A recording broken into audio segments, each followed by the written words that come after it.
Advocate Mohini Mona का है कहना, किसी भी हाल में किसी से कभी नहीं है डरना।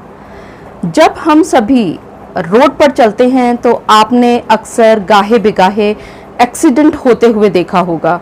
तो ये एक सोचने का विषय है कि अगर एक्सीडेंट हो जाता है तो कौन से केसेस से हमें रूबरू होना पड़ सकता है।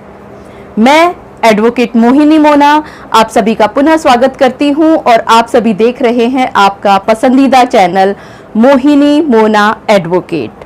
अगर आपने इस चैनल को अभी तक सब्सक्राइब नहीं किया है तो इसे जल्दी से जल्दी सब्सक्राइब कर ले और बेल आइकन दबा के सबसे ऊपर का ऑप्शन ऑल दबाना ना भूलें, ताकि मेरे आगे आने वाले सारे वीडियोस की नोटिफिकेशंस आपको सबसे पहले मिल सके।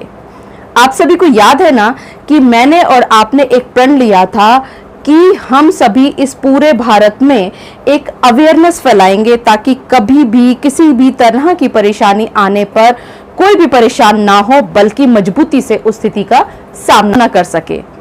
तो आइए वीडियो में आगे की ओर चलते हैं। जब हम रोड पर चलते हैं तो रोड पर चाहे पैदल चलने वाले की गलती से या जो वाहन चला रहा है उसकी गलती से, या जो दो वाहन आपस में चला रहे हैं और रोड पे जब साइड लेकर के जा रहे हैं आपस में टकरा जाते हैं, या किसी और वजह से रेड लाइट जंप करने की वजह से अक्सर आपने देखा होगा रोड पर एक्सीडेंट हो जाया करते हैं। अब ये एक बहुत बड़ा सोचने का विषय है कि अगर इस तरह से गाहे बिगाहे हमसे नासमझी में या लापरवाही में या जल्दबाजी में एक्सीडेंट हो जाए तो हमारे ऊपर कौन कौन सी परेशानी आ सकती है, कौन कौन से केसेस हमारे ऊपर हो सकते हैं। तो आप ये बात बिल्कुल ध्यान रखिए, गांठ बांध के चल लीजिए कि अगर आप वाहन चला रहे हैं तो अगर आपका वाहन बड़ा है और आपके सामने एक छोटा वाहन आया, मान लीजिए आप कार चला रही हैं और सामने एक स्कूटर वाले से टक्कर हुई और उसमें चोट लग गई स्कूटर वाले को, तो उसमें ज्यादा गलती या सारी गलती आपकी कहलाई जाएगी कि जो बड़ा वाहन चला रहा है ज्यादा सावधानी उसको बरतनी है। मान लीजिए एक्सीडेंट हो गया।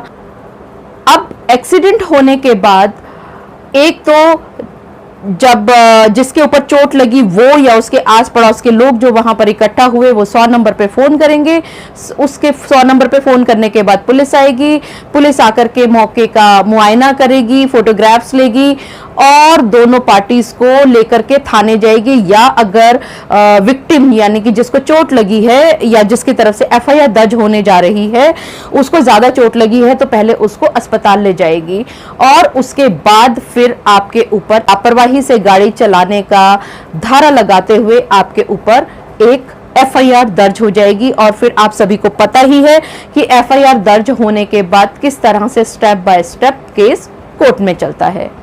ये तो हुआ एक केस जिसमें जिसकी गलती थी उसके ऊपर सजा का केस दायर किया जाता है पुलिस के द्वारा। ये एक स्टेट केस होता है जिसमें एक तरफ स्टेट होता है और दूसरी तरफ अक्यूज होता है वो जो ड्राइव कर रहा था गाड़ी को, जिसने लापरवाही से दूसरे को चोट लगी, उसके ऊपर केस चलेगा। अब ये तो हुआ स्टेट केस जिसमें स्टेट के द्वारा गाड़ी के ड्राइवर के ऊपर सजा दिलवाने का एक केस दायर किया जाएगा जो स्टेप बाय स्टेप कोर्ट में चलेगा। इसी के साथ साथ जो विक्टिम है या जिसे कहे कंप्लेनेंट है जिसको बहुत ज्यादा चोट लगी और जो उस एक्सीडेंट की वजह से जो उसको नुकसान हुआ, उस नुकसान की भरपाई के लिए वो कंप्लेनेंट उस एक्सीडेंट में जो ड्राइव कर रहा था उस ड्राइवर के ऊपर और वो जो गाड़ी जिसके नाम पर थी वो ऑनर ऑफ द व्हीकल और साथ ही साथ वो गाड़ी जिस इंश्योरेंस कंपनी के द्वारा इंश्योर्ड की गई थी वो इंश्योरेंस कंपनी, यानी इन तीनों को लेकर के एक क्लेम केस भी फाइल करेगा। यानी कि एक्सीडेंट के समय एक केस नहीं होता बल्कि दो केस होते हैं। एक तो सजा दिलवाने का केस ड्राइवर के ऊपर और एक आपका क्लेम लेने के लिए, रिकवर क्लेम के लिए आपके driver, owner of the vehicle और इंश्योरेंस कंपनी के ऊपर। अक्सर लोग लापरवाही में या नासमझी में इन चीजों का ध्यान नहीं रखते और उन्हें पता ही नहीं होता कि वो कोर्ट में जाकर के एक्सीडेंट क्लेम केस भी दायर कर सकते हैं। तो ये छोटी छोटी बातें हैं जिनका आपको ध्यान रखना है। इसी तरह की छोटी छोटी जानकारियों के लिए आप मेरे साथ जुड़े रहिए और अपने आप को और अपने आस पड़ोस के लोगों को इन सभी जानकारियों से अवेयर करते रहिए। ये पूरा वीडियो देखने के लिए आप सभी का बहुत बहुत धन्यवाद। Thank you, take care, bye bye.